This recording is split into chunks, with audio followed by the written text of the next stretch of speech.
बिस्मिल्लाहिर्रहमानिर्रहीम। अस्सलाम वालेकुम। मेरा नाम जी चौधरी सरवर लियास है और फेयर डील मार्केटिंग के प्लेटफॉर्म से आपसे बात कर रहा हूँ। आज का जो हमारा टॉपिक है ना, बड़ा सेंसिटिव टॉपिक है। यानी आपने प्रॉपर्टी सेल करनी है तो किन चीज़ों को ज़हन में रख के सेल करनी है। ज़्यादातर होता ये है कि एक तो होता है ना प्रॉपर रजिस्टर्ड सोसाइटी की डील, तो वो तो होती है, उसमें तो इतनी पेचीदगियाँ नहीं होती, इतनी परेशानियाँ नहीं होती।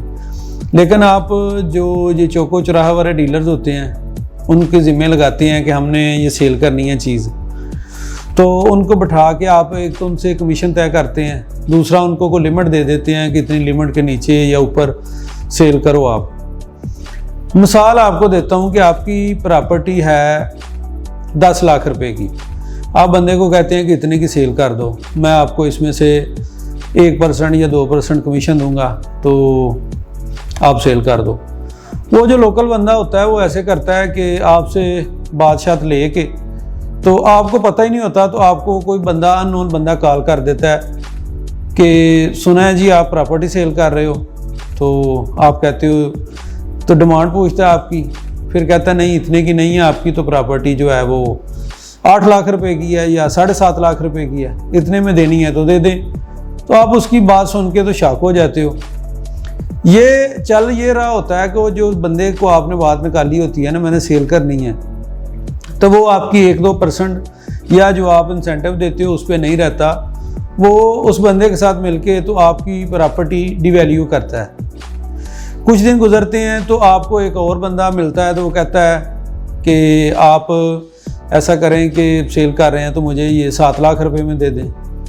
फिर कुछ दिनों बाद आपको आपका जिस बंदे पे एतमाद होता है और प्रॉपर्टी का बंदा आपको कहता है कि आप नहीं जी भाजी 7.5 होते नहीं जी जाती भाई, तो फिर आप परेशान हो जाते हैं कि मेरी यार वैल्यूएशन जो लग रही है प्रॉपर्टी की है ही इतनी 7.5-8 ही। अच्छा, एक बात तो ये हो गई। दूसरी बात ये है कि आपने प्रॉपर्टी सेल करनी है तो आप मार्केट में एक तो किसी रियल स्टेट वाले बंदे से ऐसे बात नहीं करनी जिस तरह पहले कर ली, और दूसरा वैल्यूएशन आप पहले जाएं प्रॉपर्टी बंदे को कहें कि मैंने ख़रीदनी है इस जगह पे, तो कितने की मुझे मिल जाएगी, उसके बाद आप उसका कहें कि मैंने सेल करनी है, वैल्यूएशन उसके बाद फिर लगवाएं। तीसरी चीज़ ये है कि कई बंदों को बड़ी जल्दी होती है, किसी बंदे के साथ फौरी तौर पे ना थोड़ा सा टोकन लिया और फटाफट स्टाम्प कर दिया कि ये जी इतने माह का टाइम है, और ये 5,000 10,000 टोकन ले लिया उसका और उसको प्रॉपर्टी स्टाम्प करके दे दिया।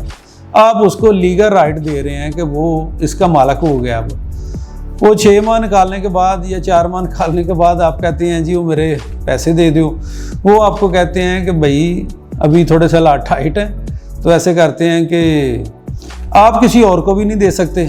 उस वक्त तक 6 माह बाद प्रॉपर्टी का रेट बढ़ चुका होता है, आपके दिल में भी आता है कि मैं किसी और को दे दूं, लेकिन आप ख़यानत नहीं कर सकते, आपने स्टाम्प किया होता है, बयाना पकड़ा होता है, तो पैसे भी जो आपने डिमांड की होती है वो बंदा देने के लिए तैयार होता है। तो ये एक है पॉइंट कि इसके मुताबिक भी आपने नहीं जाना। तीसरा ये होता है कि फौरी तौर पे ना कई बंदे करते हैं कि 1/3 ले लें जी हमसे, बाकी इतना टाइम है तो हम आपको पैसे देते हैं, कब्ज़ा दे दें हमें, घर है, मकान है या प्रॉपर्टी है, कोई भी चीज़ है। आप उससे जल्दी में ऐसे करते हैं कि थोड़ा बहुत लिख पढ़ की और उसको कब्ज़ा दे दिया, बाकी पैसे जब टाइम आता है तो बंदा आगे आगे आप पीछे। तो ये चीज़ें होती हैं कि कब्ज़ा उस वक्त देना चाहिए जब आपकी पैसे क्लियर हो जाएं या आपको ट्रस्ट हो, बंदे ट्रस्टवर्दी बंदा हो कि वो कल को आपको चीट नहीं करेगा।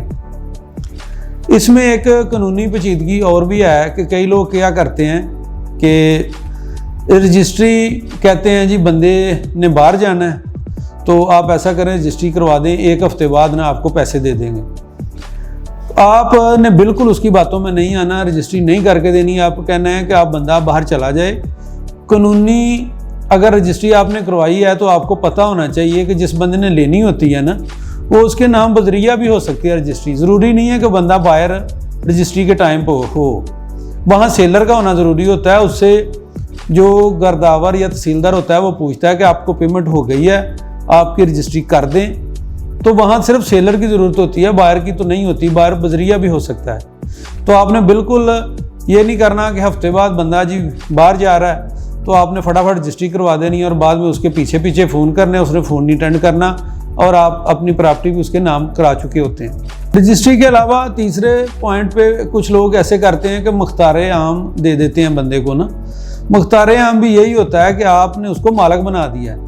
अगर आप जल्दी जल्दी उससे टोकन लेके उसको मुख्तारे आम दे देते हैं तो इसका मतलब है कि आपने अपने हाथ काट के उसको दे दिए, फिर आप पीछे पीछे हैं, वो आगे आ गया। तो ये लीगल इश्यूज़ हैं। इसके साथ तीसरे पॉइंट में एक और पॉइंट बन जाता है, काफ़ी ज़्यादा बंदे परेशान मैंने देखे हैं कि जल्दी जल्दी ना खाली पेपर पे भी साइन करके दे देते हैं। ठीक है जी, आपसे बात हो गई, मसलन 50 लाख की प्रॉपर्टी है तो उसकी बात हो गई 50 लाख रुपए में और पेपर पे उसने फटाफट साइन कर दी, बस जी लिख लेंगे हदूद अरबा लिख लेंगे, बाद में ऐसे कर लेंगे। तो ये एडवांस रखें और साइन करें, इधर जी बिस्मिल्लाह करें, आप साइन कर देते हैं। बाद में जब पेमेंट का टाइम आता है तो उसको 50 लाख की जगह 30 लाख रुपए लिखा होता है। तो आपके साइन होते हैं, अंगूठा होता है, फिर आप उस चीज़ से ना, तो बराए मेहरबानी चीज़ सेल करते वक्त जल्दबाजी ना किया करें। और जो प्रॉपर बंदे हैं काम करने वाले जिनको आप जानते हैं उनके थ्रू सेल परचेज़ करें, ज़िम्मेदारी से काम होगा। अगर आप चौको चौराहों वाले बंदे या चलते फिरते बंदे के थ्रू सेल करेंगे कि कमीशन ना देनी पड़े या किसी को पता ना चले, तो जब आपके ज़हन में ये होता है ना किसी को पता ना चले तो उस वक्त सब कुछ पता चल जाता है।